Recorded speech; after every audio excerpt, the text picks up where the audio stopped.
So it is my pleasure to introduce Caryl Hart. Caryl is currently the Vice Chair of the California Coastal Commission and Chair of the Great Redwood Trails Agency. She's one of those people who figured out early on in life what she wanted to do. For Caryl, that's been environmental conservation. Caryl earned her BA in economics at Cornell, her PhD in environmental science policy and management at UC Berkeley, and her JD law degree at the University of San Francisco. Her resume is impressive. She's the former director of Sonoma County Park System, the former chair of the California State Parks Commission, and a founding member of Land Paths, which is a nonprofit dedicated to maximizing resource conservation while allowing managed public access. Caryl has also served as an advisor to the Sonoma County Agricultural Preservation and Open Space District. So if we wanted someone to talk to us about what California is doing to preserve open space, to allow public access to scenic places, and also to be a courageous steward of our beautiful California coastline, we could not have found a better person to speak. We originally asked Caryl to do a 45-minute talk, but she told us that she really prefers a more interactive rapport with her audience. She feels it's very important that the general public gets to have their voices heard about these issues. So the reason she's here is to dialogue with you folks. She really wants your questions and to know what you are thinking. She'll first talk a little bit about the California Coastal Commission and the Great Redwood Trail, but her main goal is to talk with you. Please have your questions ready, and please welcome Caryl Hart.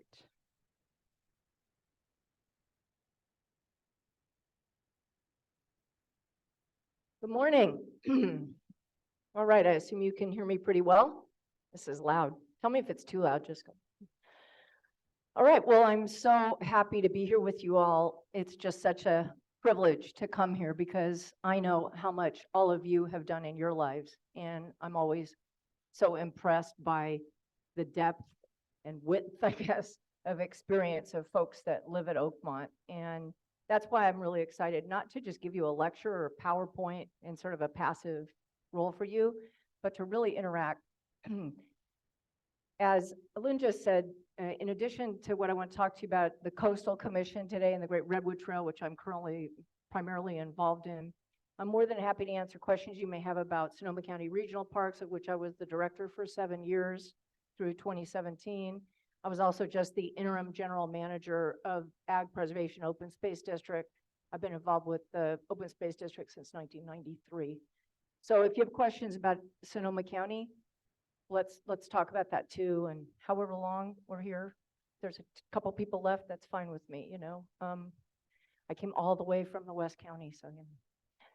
All right, so what I want to do first is let me just give you a very brief overview, and we're going to show a video about the California Coastal Commission that, you know, is going to provide you sort of with a base of to think about what you want to talk about specifically.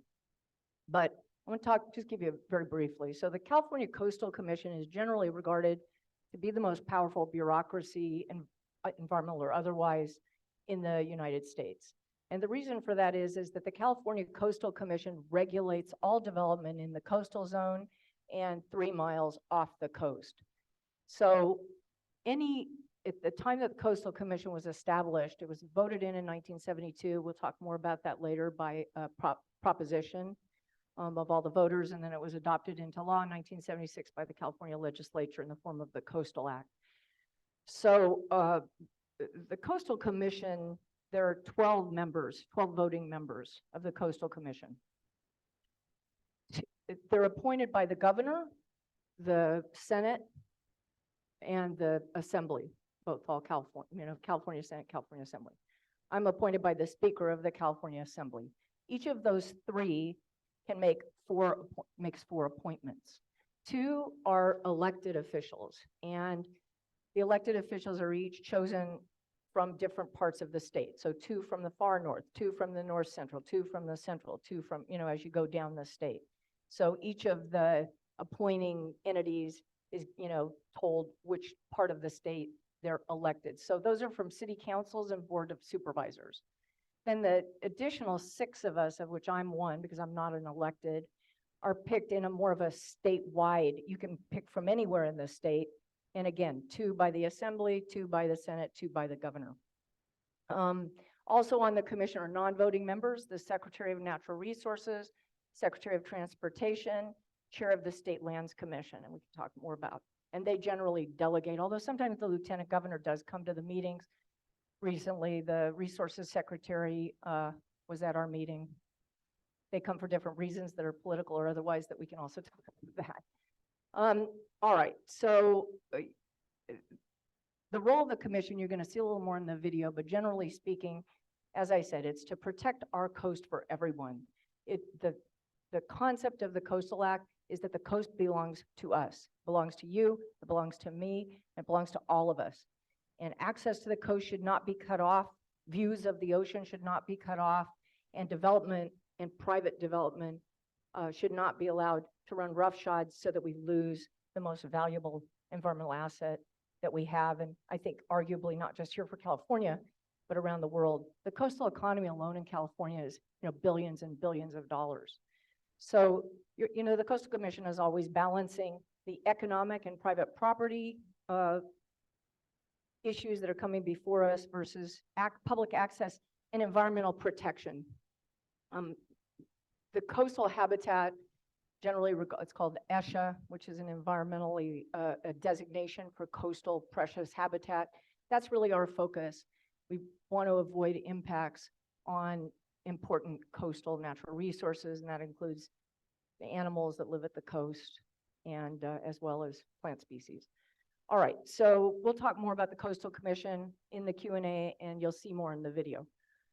The other thing that I'm doing now, when I left regional parks, Senator McGuire, who I'm sure most of you know, just an incredible advocate for all of us. I worked for him when I was at regional parks because he was county supervisor back then.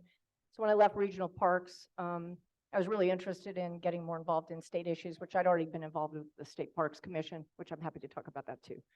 So we talked, and he was just at the beginning of this whole concept of the Great Redwood Trail.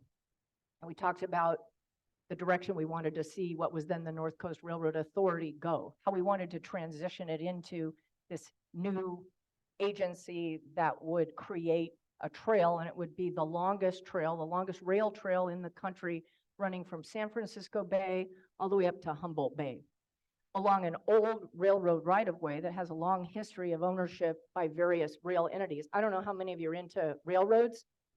I would be shocked if there's not. Yeah, I mean, it's fascinating, right? The history of railroads. You probably know way more about how the rail history, because I'm a trails person and an outdoor rec person. So at the time I was appointed at North Coast Rail Authority, it was mainly made up of individuals that had expertise or interest in rail. So we had to transition that over to what is now the Great Redwood Trail Agency. And because it's a quasi-state agency, that was done through legislation that the Senator McGuire brought forward in the form of SB 1029 and most recently SB 69. So now what we have is a new agency made up of trail advocates primarily, or people with trail experience, although that's actually not completely true because it's made up of county supervisors, and I'm the only non-elected. So we have county supervisors from Marin. We have Melanie Bagby, who's from Cloverdale, who's a city council person up there. County supervisors from Humboldt and Mendocino counties. So, but they're all people that are interested in outdoor recreation and really have a focus on creating this trail. We can talk more about the trail and what we've been doing. And it's the thing that's been the most interesting to me is the overlap between the two, because there's been some conflict that we've had that the trail has had up in Mendocino County, and it overlaps with the same entity has been proving difficult with the Coastal Commission. So it's been interesting to me how these things overlap. And actually, the senator just passed legislation that would, just to make sure I didn't have a conflict, that that allowed a commissioner, required that a state level commissioner sit on the Great Redwood Trail Agency. So that was good. So anyway, we'll talk about all these things. We can talk about State Park Commission, regional parks, whatever you'd like. But let's make sure everybody that has a question or wants to talk, don't hold back. You know, well, that's the most fun, because I know how it sometimes goes. You have the same people, but I really hope that everyone will think of things that they might find interesting about this, and then we'll have a nice conversation. So first, let's go ahead. Judy, I think you're in charge of the video. Do you want to go ahead and show the video? This is on the Coastal Commission.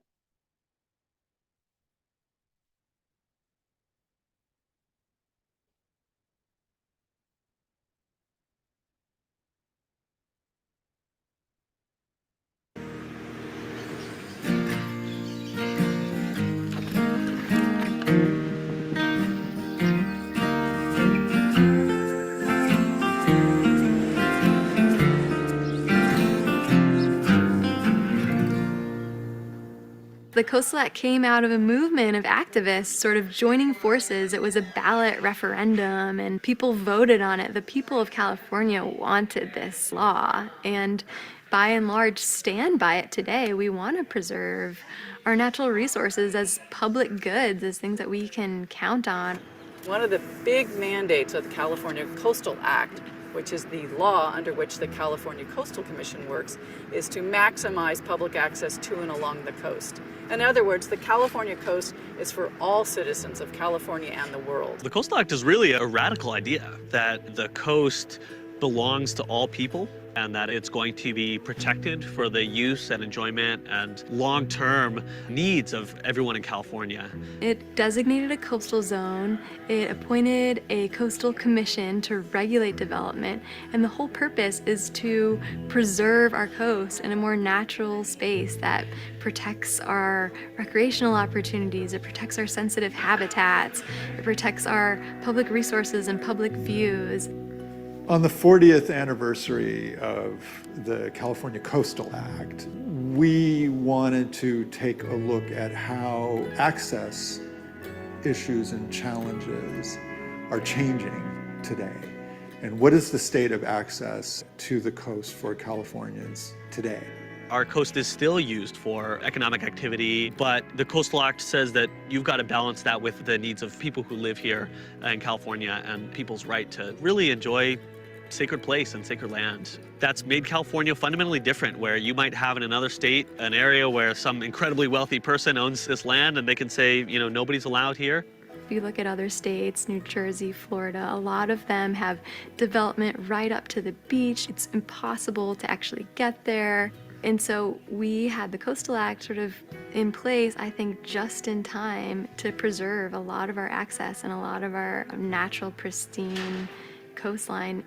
You can have the most wealthy Hollywood celebrity or kind of tech tycoon who can buy a gorgeous multi-million-dollar beachfront mansion, and regular people are still allowed to go to the beach right in front of it. Ultimately, our public resources in California, such as our public beaches, our beautiful coastline, they belong to all Californians, and that's what the Coastal Act codified into law. The Coastal Act has made that a different experience for people in California. I think that promise isn't fully fulfilled for communities like Oxnard, communities like Wilmington in LA or Bahia Logan in San Diego, whose coasts really haven't fully been restored for those communities and whose coasts really are still primarily used for industry. But the fact that the Coastal Act says that this is supposed to be for the public gives something to envision. The Coastal Act is giving a direction that says, we've got to take this back for the people. It was a result both of concerted citizen activism and advocacy and organizing, as well as enlightened leadership in the California legislature to push it through. It's not as if there wasn't resistance at the time. There was, as there still is, to some of the efforts of the Coastal Commission, in particular, to protect the coast. Well, the Coastal Commission has been very good to our city and has helped us protect what is important on the coast for us. Enlightened political leadership also often comes from citizens, making sure that their legislators know that they care about the coast, that it's important to them, that they want it protected, and that they want to have access to it. Citizen activism and advocacy and passion, caring, voting for the coast is going to continue to be essential for protecting the California coast. Oftentimes when we take kids out here for the very first time and we ask them, whose beach is this? They'll point at me or they'll point at one of my staff. And it's really thanks to the California Coastal Act and the work of the Commission and the Conservancy that our answer is actually no. The beach and the coast belongs to everyone, including you and your family. That right is written into our state law. I can really see the power of the Coastal Act in their faces when they understand that this is an area for them as well.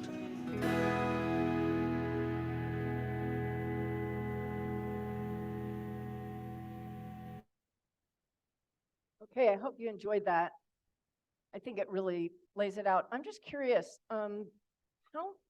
yeah, it is great. Thank you. I had nothing to do with it. How many people here, and I guess we could turn on the lights again, had actually heard of the Coastal Act or the Coastal Commission prior to today? Almost everybody, so that's great. That gives us a great baseline. And let me ask you a couple more questions. Do people understand that the purpose of the Coastal Act was to make the coast accessible to everyone? Did you all? And what about development and private property? Did you have an idea that there actually are restrictions on what could be built at the coast versus other places? So you guys, as per my experience with folks out here, you all are pretty well educated about that, and that's going to make our discussion even more interesting. All right, this is bad because I have to look at myself, which I hate. You know how Zoom, I'm so sick of Zoom. I just found out the other day that there's like a thing you can push where you don't have to look at yourself.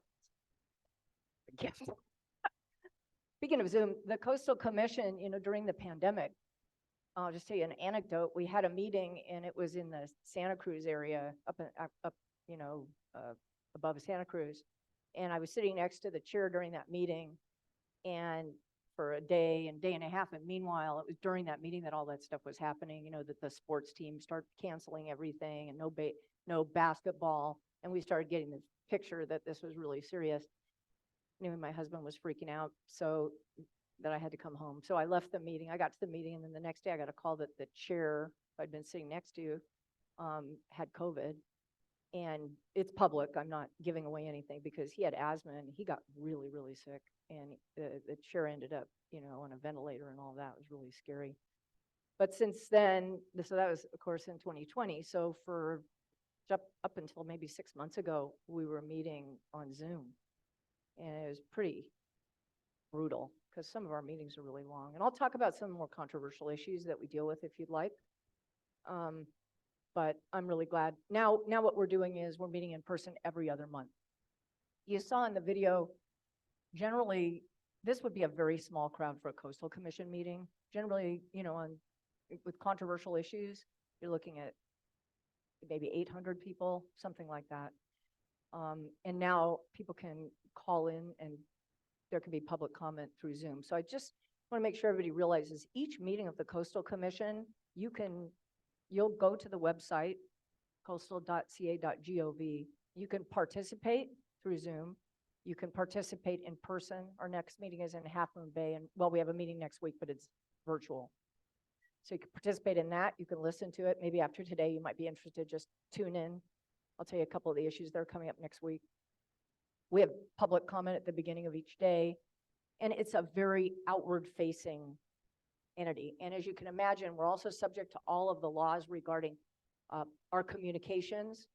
There's a very strict law regarding ex parte communications. So if I have a meeting or I get a phone call from somebody who's trying to develop something at the coast, I'm required to report that right away. I have a very short period of time.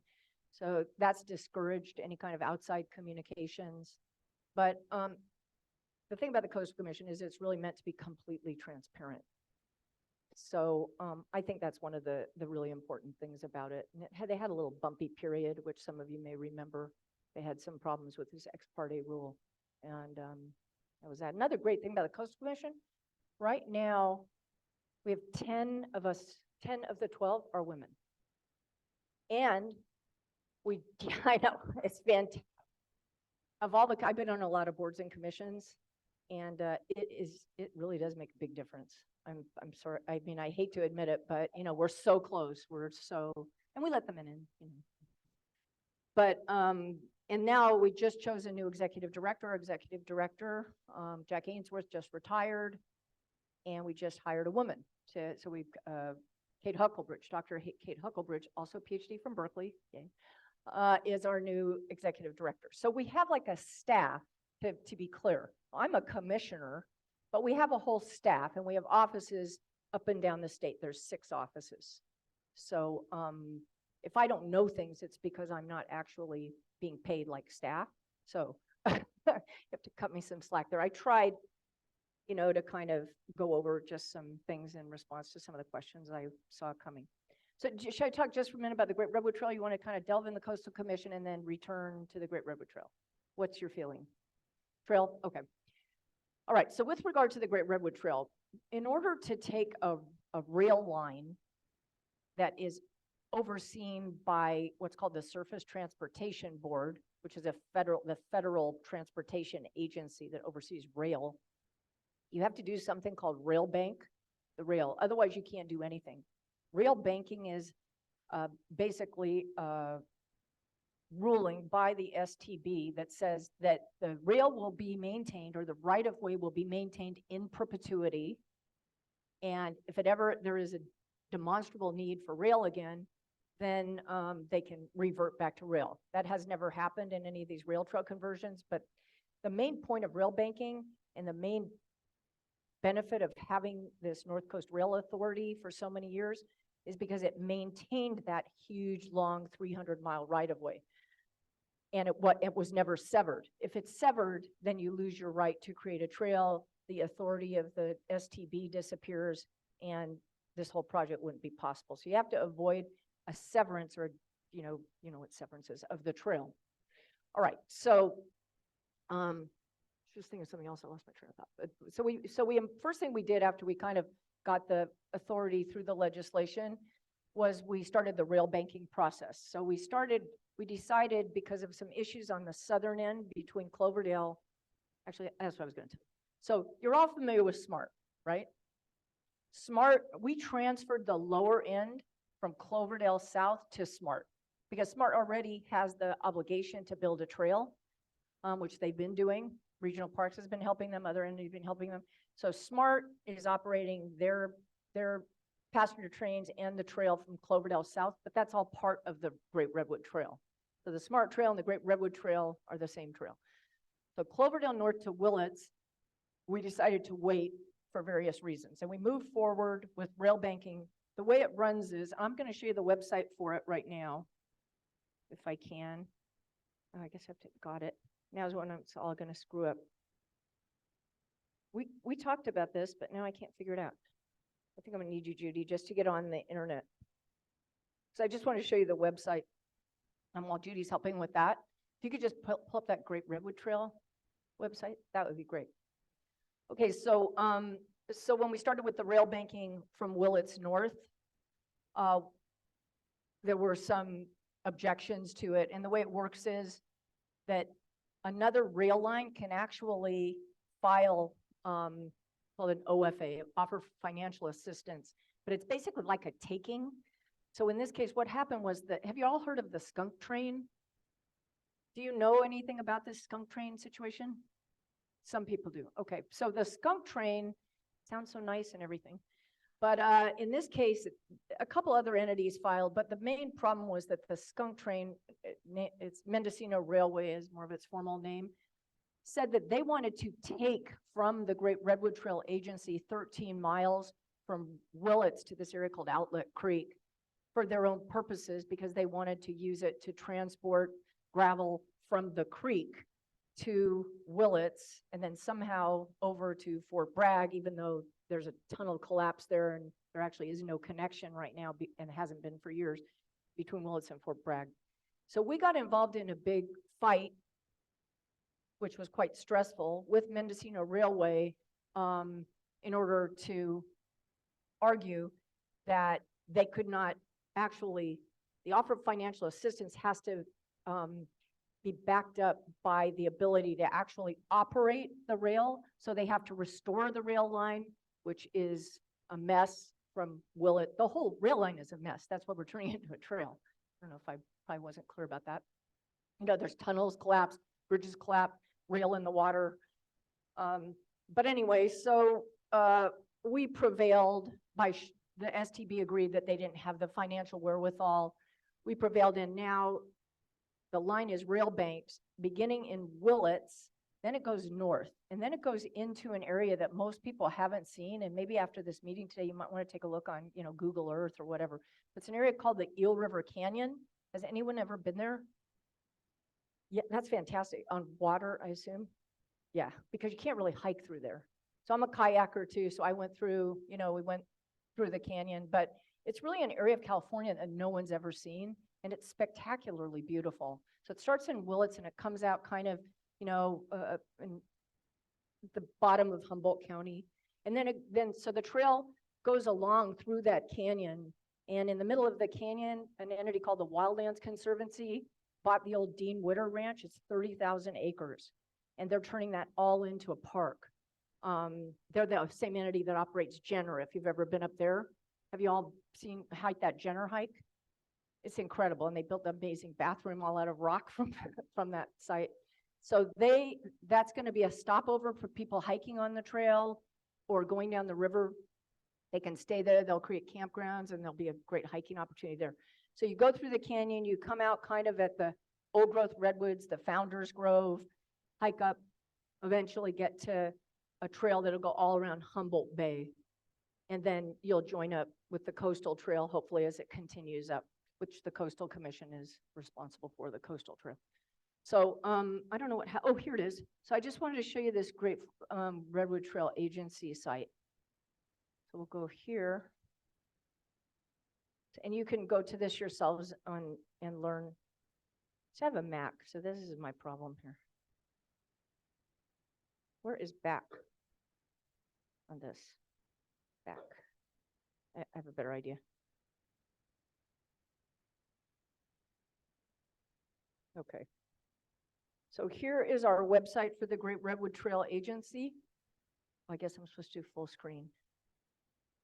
Let's see. What happened? We went over all this and now I can't get anything to work. So anyway, the bottom line is on the site, it has pictures of the different areas. For example, here it's showing the canyon. This is the Eel River Canyon, this picture. It's really spectacular. It's not flipping either, not going to. You should just stay up here with me. I wanted to show this page, which I don't know why it's not doing that. It didn't flip over. It doesn't matter. Go to the website, check out all the pictures. You'll learn more about it. And if you want to get involved, there's ways to get involved. We're going to start the public outreach. We're planning the trail now.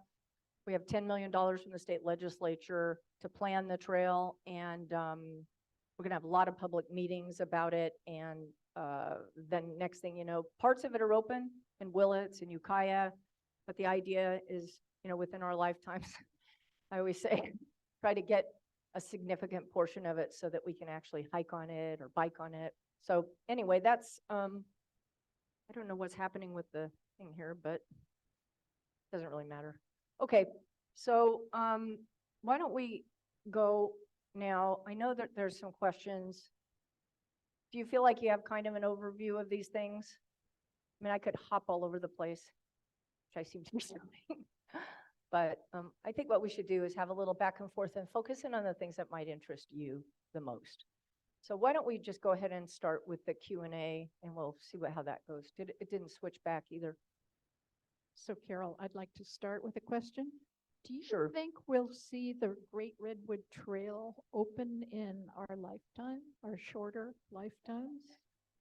Yeah, so the story is right now, like up in Healdsburg, there's a portion of the Great Redwood Trail open. Part of the Smart Trail, which is part of the Great Redwood Trail, is open. There's a portion in Ukiah that's open.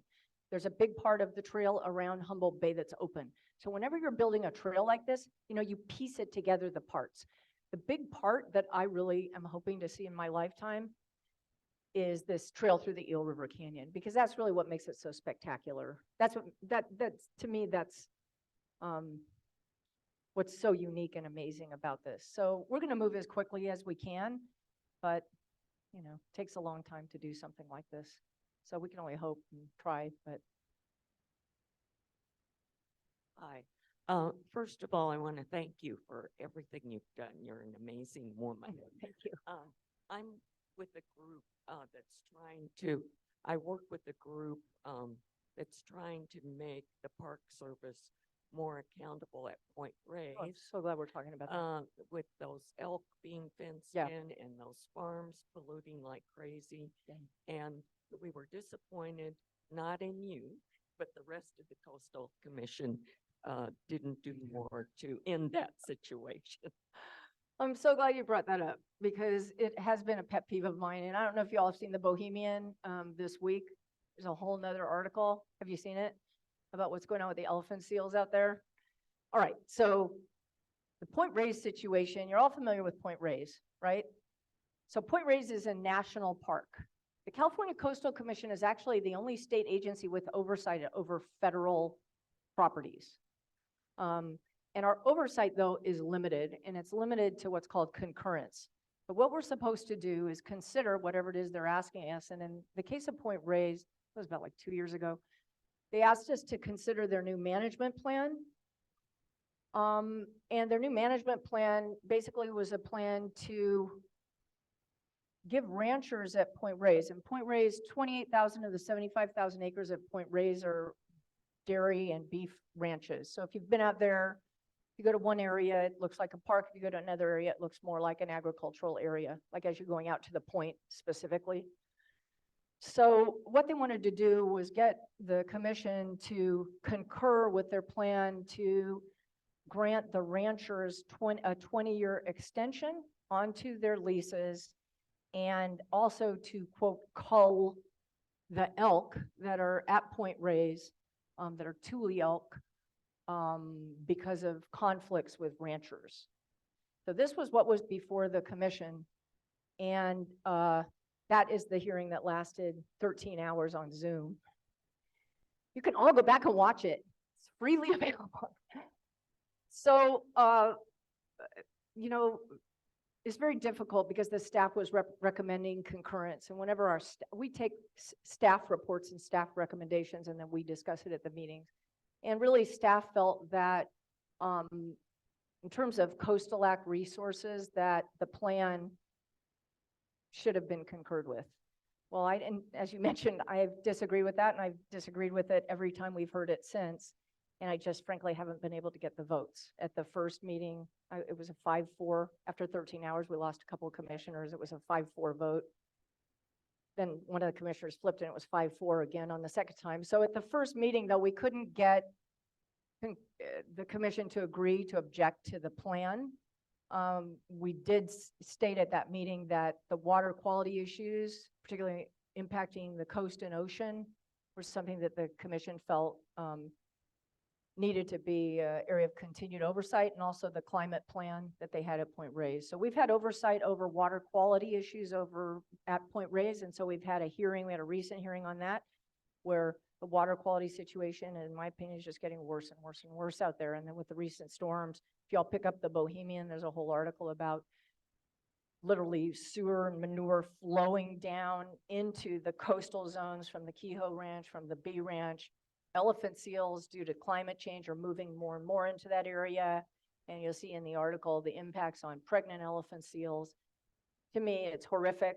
Coastal Commission staff indicated in the article, they made a public statement that this is a horrible situation, and we're going to do everything within our power to work with regulating agencies, national parks, but primarily the ranchers. This is about the ranchers. The ranchers have to decide if they're going to stay.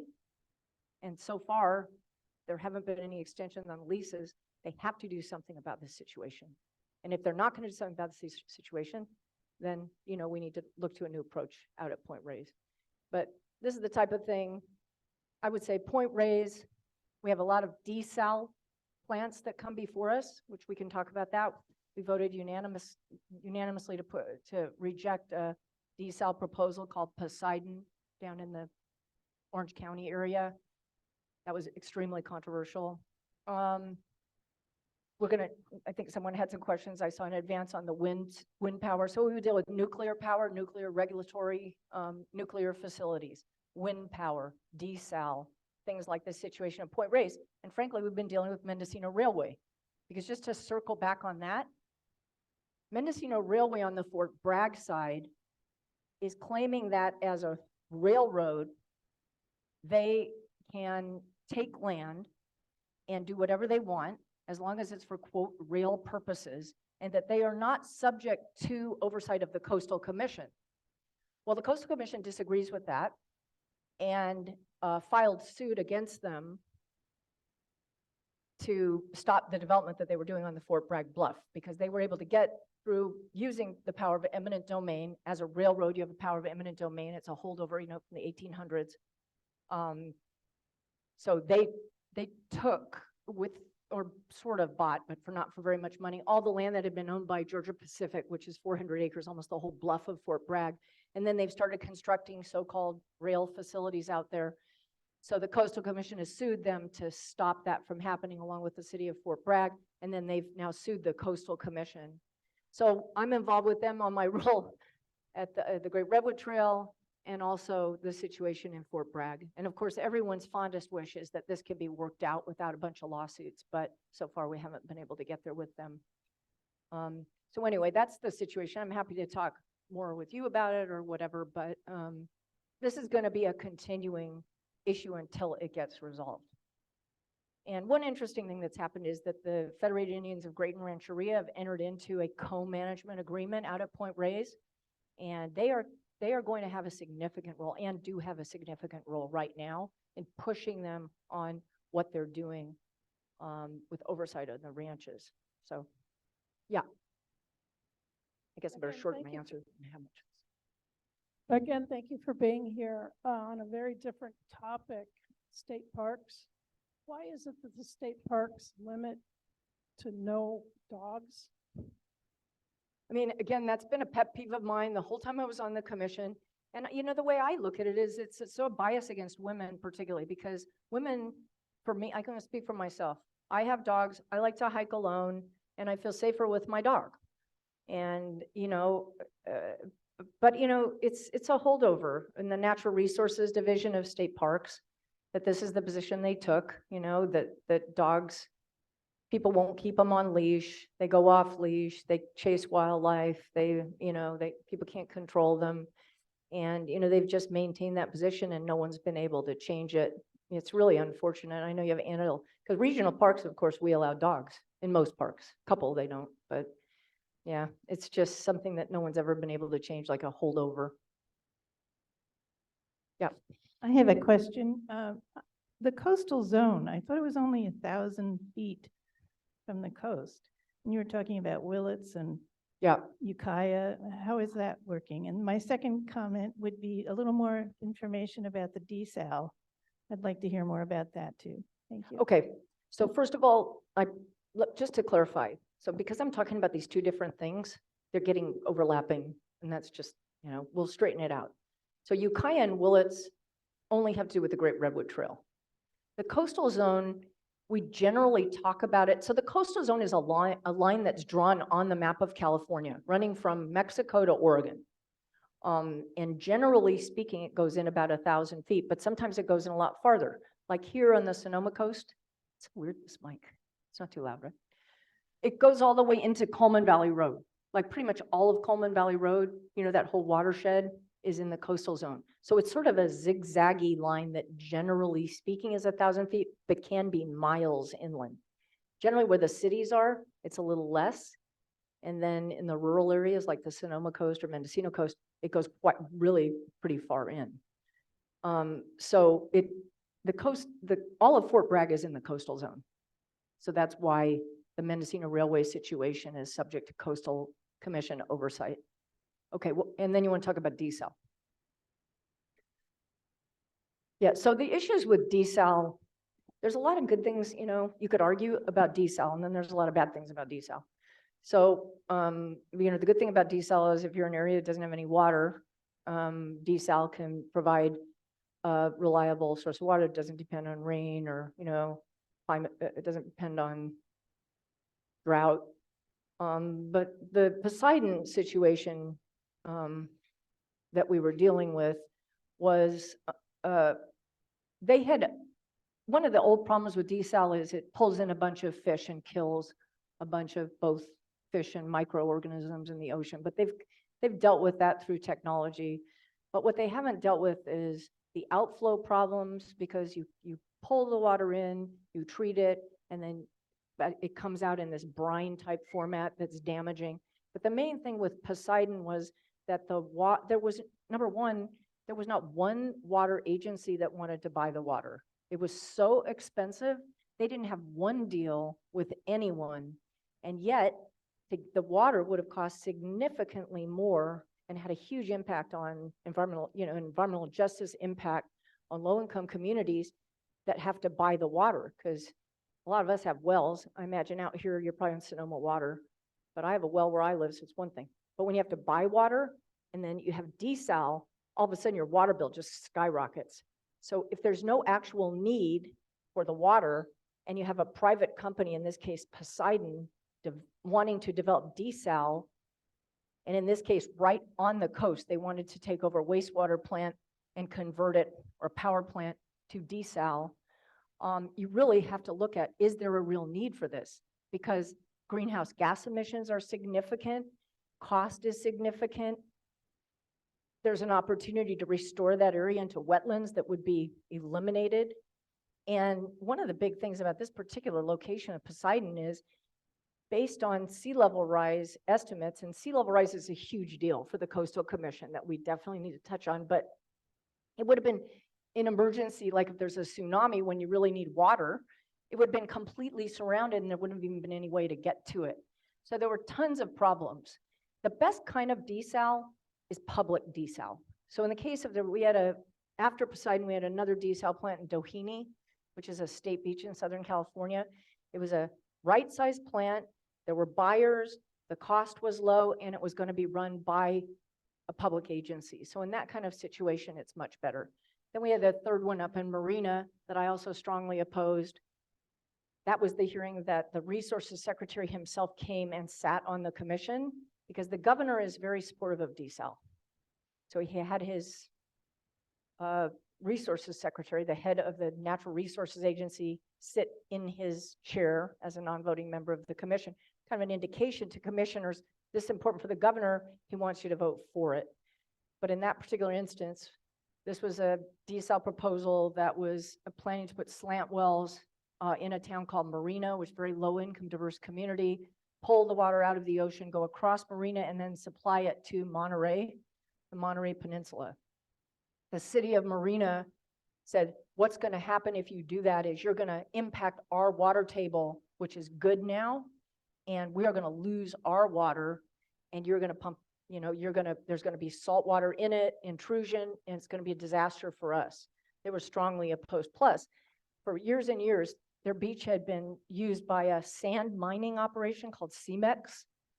And CEMEX, through the work of the Coastal Commission, terminated its operation. The beach was supposed to be turned over to the town of Marina. So I personally felt very strongly that that should have been rejected. And again, I did not win on that vote. That was not even close. I got killed on that vote. So you figure there's 12 voting members, and I think it was like 10-2 or something. So, that's how it goes. I'm not appointed by the governor.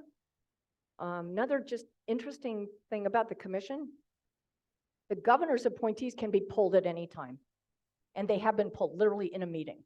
Like if the governor thinks, whoever the governor is, I'm not talking about our current governor, but any governor, they've appointed a commissioner, there's a vote coming up, they don't like the way that they think that commissioner is going to vote, they have literally had somebody go up on the stage or on the dais and tell the commissioner, out of here, you're not voting on this. You're off the commission. The governor's appointees can do that. Those of us, I know, Those of us that are appointed by the legislature, they passed a law that said we have set 4-year terms. So that gives us a lot more leeway to be more of the conscious at the commission, whether it's on Point Reyes, whether it's on the Marina desal or whatever. Speaker Rendon, who appointed me, we share the same values, very strong environmental justice values, public access values, and to make sure that the coast is accessible and available to everyone. So it's a good position for me to be in, to take those positions. Yep. Yes, I have a question going back to Point Reyes. Drake's Bay oyster, that was a big controversy. Yep. And they're no longer operating. But what about companies like Hog Island or Tamales Bay Oyster? How is their practice different? And second part of the question is, how does the Coastal Commission view fish farming? How does that interface with their outlook as well? So I wasn't on the commission when the whole oyster farm operation happened, and that was extremely controversial, and people were really divided about it. So I can't speak to that. I have the same knowledge base on that probably as all of you. I read about it in the paper. I do know, and I've been out there since, that the restoration has been incredible for the natural resources of Point Reyes. So we do have jurisdiction over Tamales Bay. By the way, the only part of California's coast that we do not have jurisdiction over is the San Francisco Bay, because the Bay Conservation Development Commission, BCDC, was created before the Coastal Commission, so they regulate the bay. Other than that, we have we regulate everything else, including Tamales Bay. So there's generally been a positive feeling about what's going on there, whether it's oysters, aquaculture. There's sort of I mean, it's not my area of expertise, but the staff has been very positive about it. The staff usually has a bunch of requirements and mitigations for various things, but I think that those guys out there are really pretty good actors, and it's been really beneficial. Not bad for the bay, not bad for the resources, and very positive for the economy. I don't know about you, but I love oysters, so I'm really happy that that's working out. Okay. I have a question. Just quickly, whatever happened with Martin's Beach? You know, that's another one I wasn't involved when that first started, and it's also a subject of litigation that I'm not really, it's continuing on. Obviously, there's a huge push to get access there, a very wealthy landowner trying to prevent it. So that's not something I can talk about, but I can talk about public access generally, and maybe I can spin off. The other question was just, how does the Coastal Commission interact with Fish and Game? Okay, so that's Fish and Wildlife now? Yeah, I don't well, know if you know, Fish they and changed their name. Wildlife, So, they're a partner agency here at the state, and this whole Point Reyes situation with the elephant seals, we're working with them. They're concerned about what's going on. We're concerned. So they're a partner agency, both at the state and federal level. At the state, the Coastal Commission and Fish and Wildlife are all within the State Resources Agency. So we're partners with them, with state parks. We're all working together. Although we do, I'll tell you in a minute about Oceano Dunes, which has been another, has anyone heard about that? That was a huge, huge issue before the Coastal Commission, where we were in a conflict with state parks.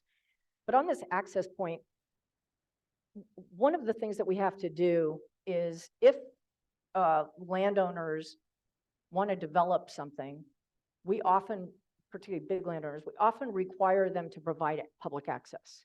So one of the pre-questions I got that I hope I'm not going to get in trouble from Judy jumping into, we'll see if she's looking at me in evil eye, is our enforcement, what we can do to enforce the Coastal Act.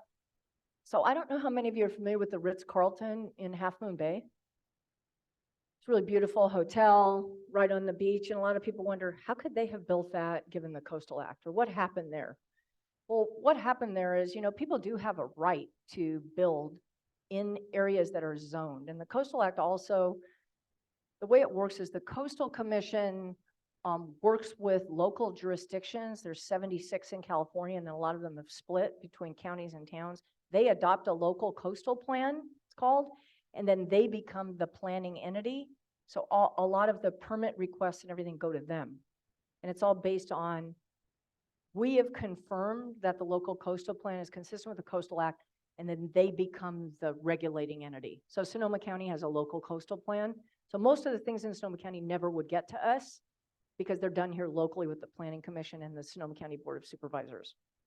Okay, so on this Ritz-Carlton situation, I pulled that up because I thought it was really interesting, because what happened was the commission had required the Ritz-Carlton to make all sorts of public access, put in all sorts of public access amenities, including parking in their garage, creating another parking lot for people, all for the public to access the coast, plus trails, plus signage. After the Ritz-Carlton went in, none of that happened. So this became a big issue, so in the enforcement division of the Coastal Commission then moves forward to enforce whatever the agreement was. And in this case, the Ritz-Carlton, we entered into, we pursued enforcement. It was clear they weren't doing what they had promised to do. And so then we have very significant penalties, and they can be daily penalties, and they can even go up to like $15,000 a day.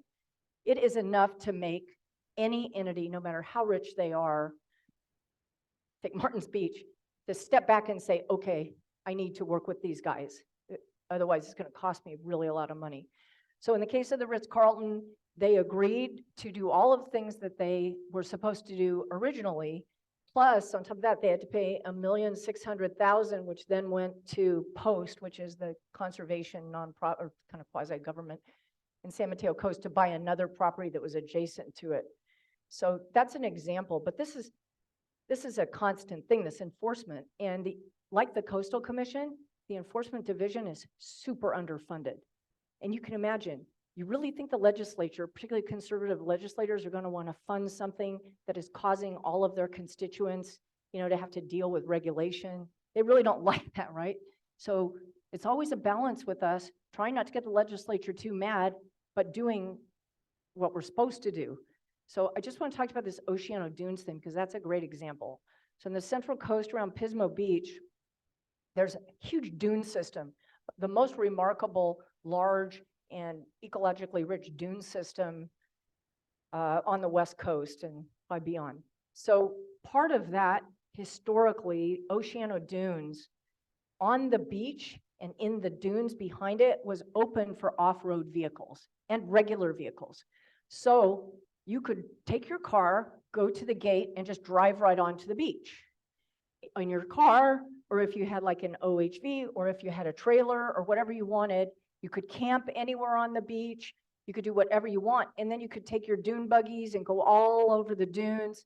And it sounds really nice, but actually what's happened there is there are a lot of endangered species, bird species, mussels, but primarily bird species that were literally just getting run over by all of these cars and ATVs. People were getting killed in the dunes, children, these things were flipping. So there was a lack of regulation, but the main thing there was a clear violation of the Coastal Act. Access was really cut off for that community of Oceano, because if they just wanted to walk on the beach, they couldn't, they would get run over. So you have a low-income community that their beach was basically cut off for their own personal use. And then you have all sorts of the damage, the natural resources there. It was just black and white, and nothing had been done for 40 years. So the commission now, as it's constituted, they decided now was the time to bring that before us, and it was a series of hearings, but ultimately we told state parks, you have to stop off-highway vehicle at Oceano Dune, use at Oceano Dunes.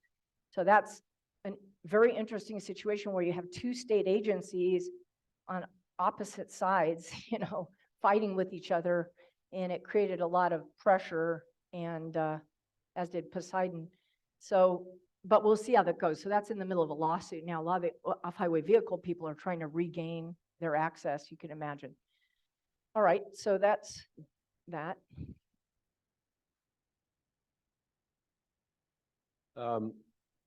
Does the Coastal Commission have a policy of planned obsolescence for privately owned beach homes right on the beach?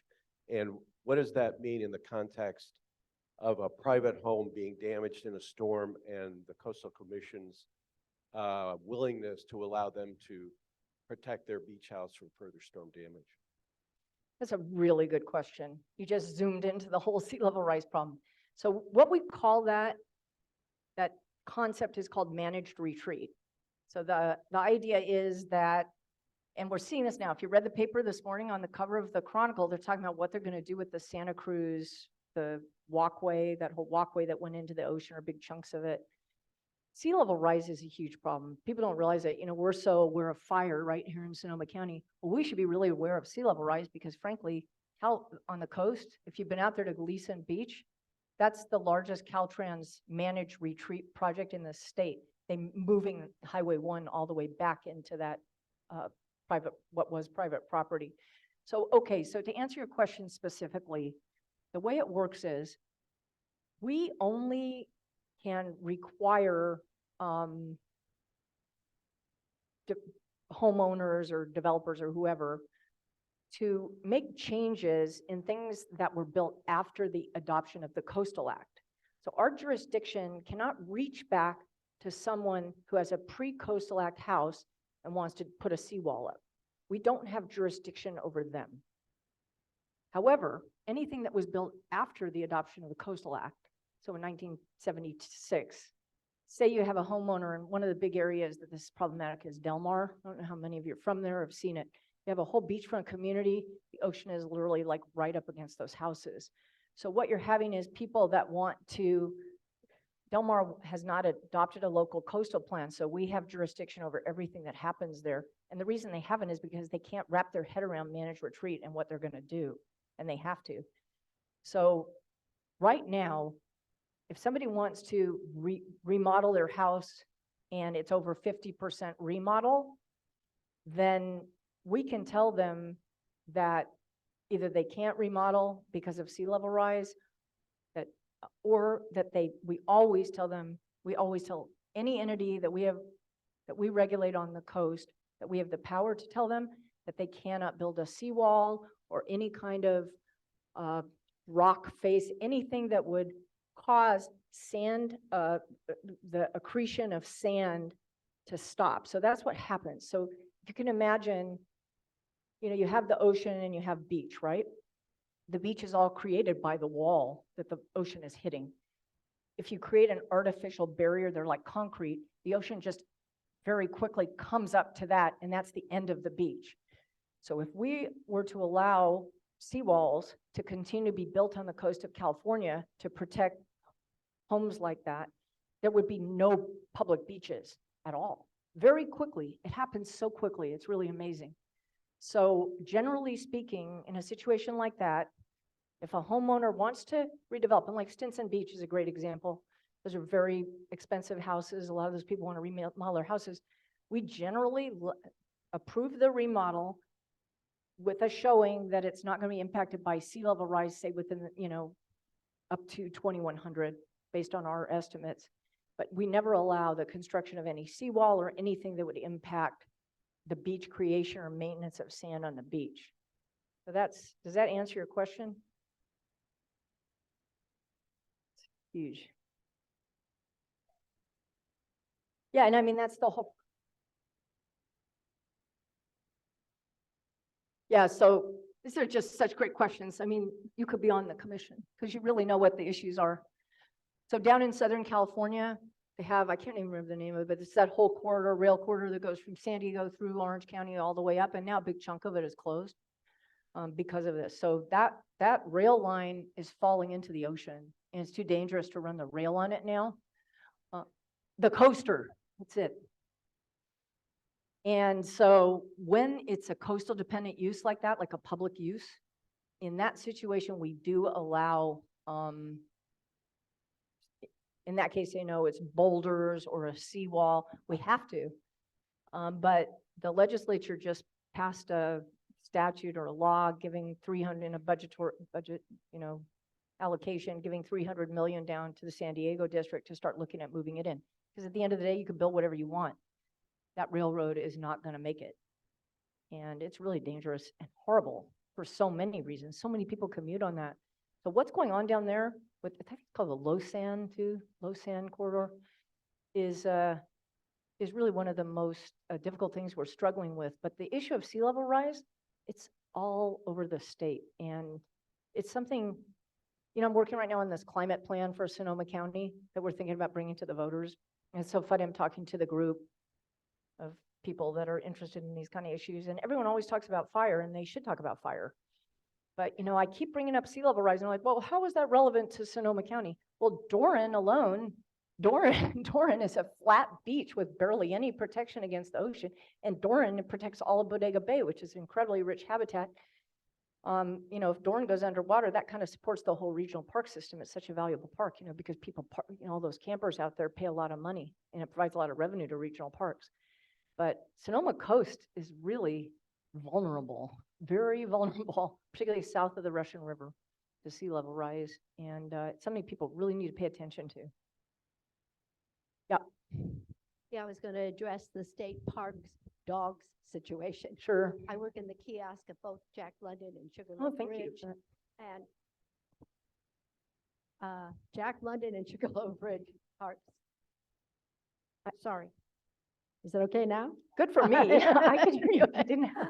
Anyway, I'll see dogs coming in cars, and I'll remind people, and some have said they've been there before. I'll remind people the dogs can walk in a lot of the public areas, the historical areas, down at Jack London, down to the Wolf House and so on. So the dogs can get in a couple of miles. Oh, I understand, I understand. So they take the dog, they walk up on the hiking trails, although I've told them they cannot go Yeah. on the hiking trails. Right. I know this because people, as they depart, report seeing a dog. They take them off leash, and the dog runs around and poops, and they don't clean it up. So that's why there's a law or a rule against dogs running around in the parks. It's so true, but you know, I just want to say on behalf of dog lovers or dog walkers, in regional parks, like places like Taylor Mountain, Riverfront, you know, all the parks, Shiloh, actually Shiloh doesn't allow dogs. Spring Lake, you know, people really get it, and they sort of monitor each other. It's a different system there, you know, it's a different attitude. People are from the county, you know, that sort of self-regulating thing really kicks in. But at regional parks, we didn't find that to be such a huge problem. But I know what you mean at Jack London, and that's. Let me raise a slightly different topic. Sure. Climate change is having an enormous effect on the shoreline kelp, things of, you know, the various natural resources. Right. What is the commission, first of all, are you chartered to think about that? And second of all, do you have any thoughts about how to ameliorate the effects of climate change? Yeah, so climate change is a big issue for the Coastal Commission, but there's also another state agency called the Ocean Protection Council, OPC. That's also within the Resources Agency. I would say that they are more science oriented and more focused in on what's going on under the ocean. For the Coastal Commission, because we're regulatory, we're more responsive to applications. So we're not, each month the Coastal Commission is taking a bunch of applications and determining whether or not we're going to allow those developments to occur.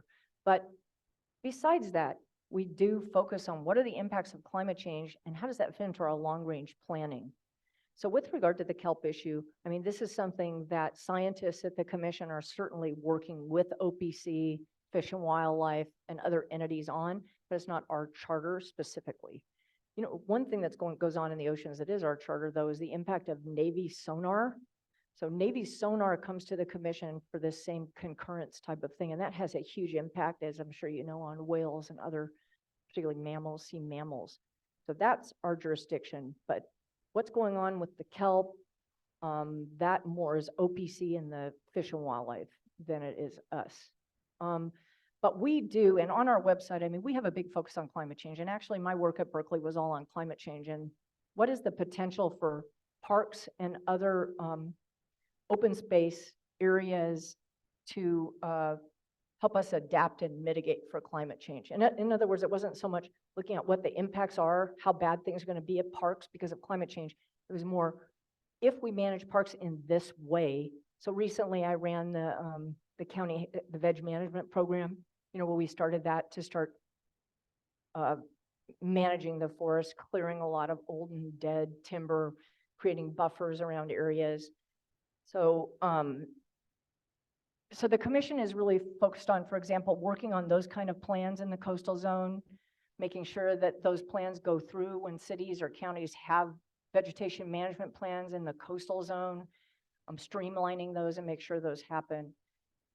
We have a lot of plans that involve projected sea level rise. So we're on the cutting edge of that. Where is this going? What are the impacts going to be? But as a regulatory entity, it's more when things come to us, like this whole Santa Cruz situation. And what happens there will come to the commission for us to determine whether or not we're going to authorize the reconstruction of that bluff trail, given what just happened.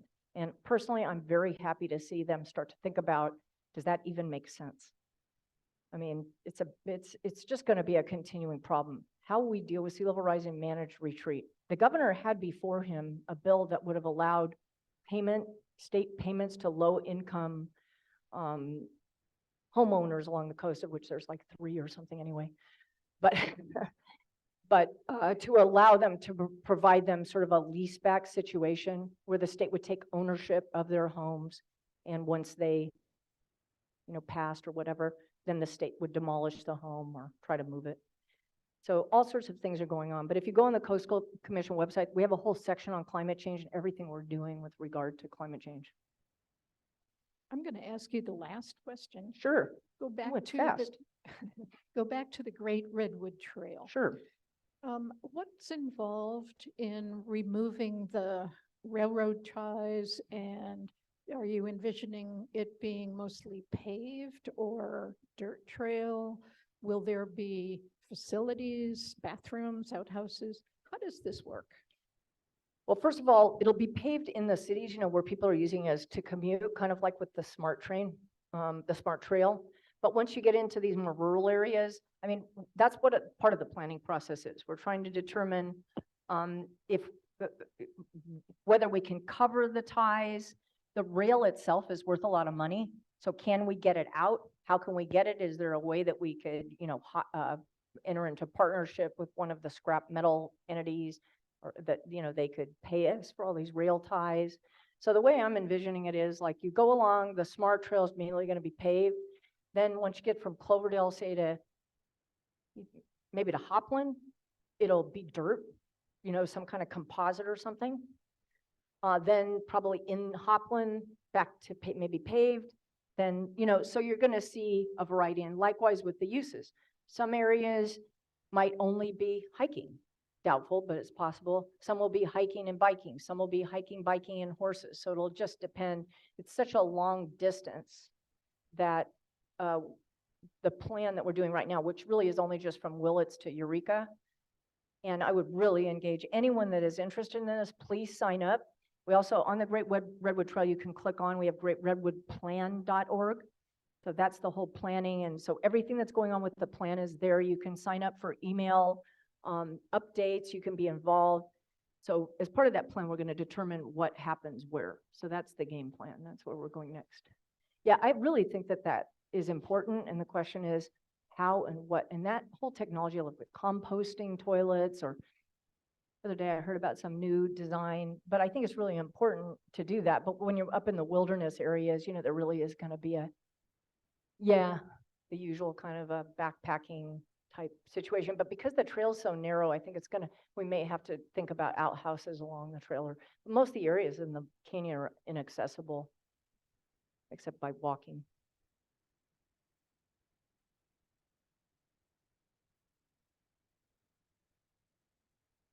I can repeat your question. No. Okay, so the question is, would it be open to ATVs?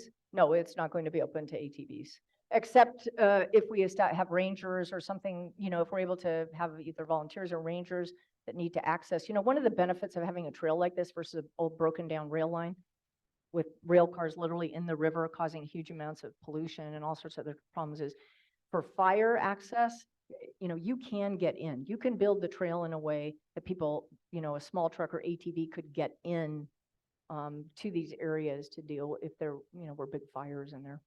But one thing I just wanted to tell everyone, I did a whole speech that campers and parks and park users are literally,